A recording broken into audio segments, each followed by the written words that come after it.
been the folk music scene in like late 50s, early 60s. When I got to Austin in 62, the folk music scene was going, and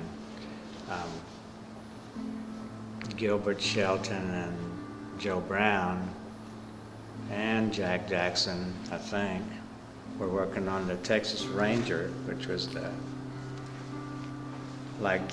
humor magazine of UT. There was a lot of freedom back then before the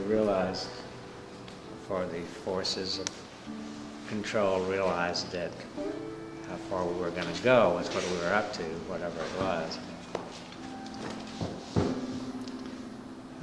So they were working on the Ranger magazine, being the Rangeroos, and a bunch of us were trying to learn to be music performers and do folk music. And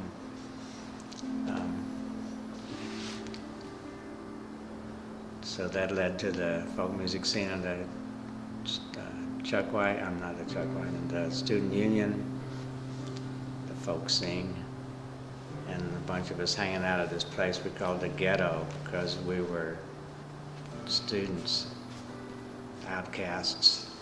We weren't frat rats, or actually in the mainstream at all, even though it wasn't known that there wasn't a mainstream or a mainstream, whatever. And so all these artists and musicians and hangers-on and women who could play guitar and women who couldn't play guitar but still were interesting. We're hanging out and we're all drinking a lot.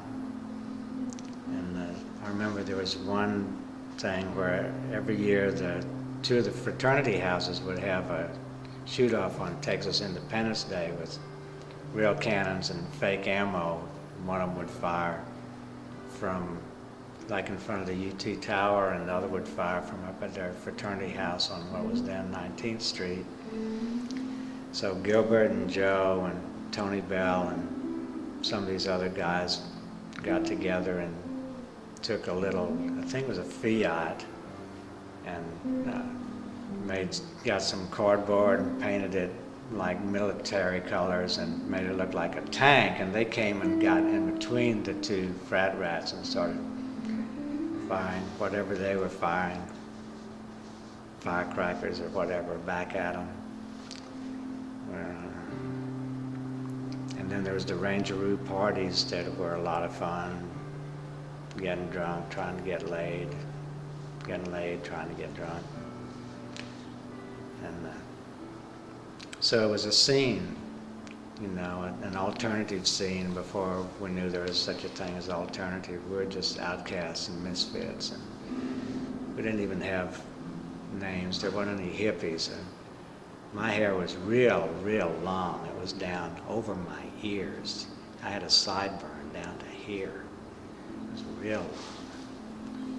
And then along came peyote, and we got to talk to Mescalito and find out there was more to this world than straight lines.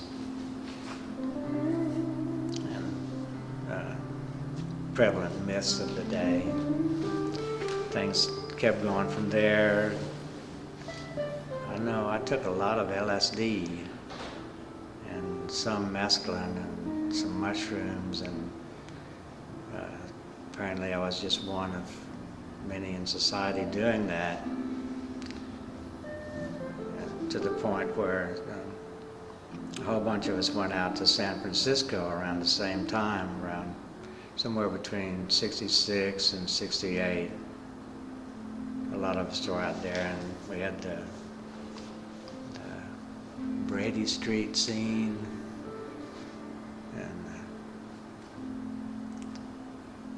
music was still involved. Guy Clark and Minor Wilson had a guitar repair shop there on Brady Street, and of course Guy knew Townes Van Zandt, who we had heard of.